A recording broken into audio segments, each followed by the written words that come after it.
Assalamu'alaikum warahmatullahi wabarakatuh.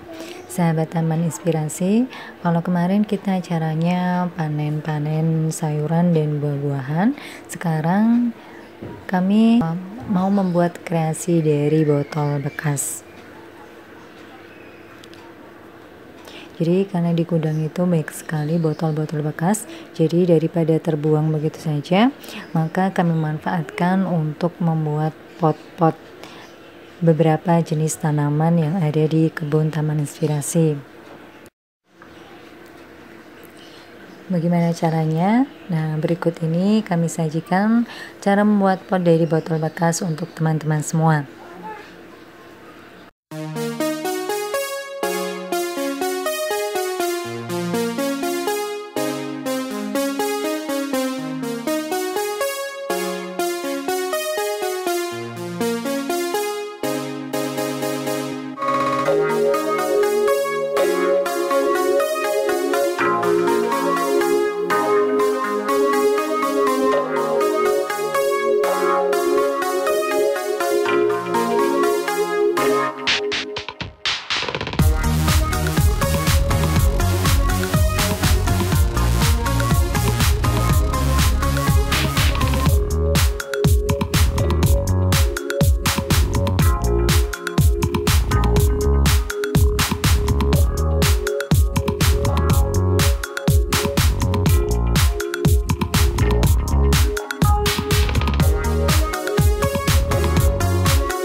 Jadi demikian teman-teman, semoga sajian tadi bermanfaat. Kami mohon maaf jika dalam tutur kata dan penyajian video ada yang kurang berkenan di hati rekan sekalian.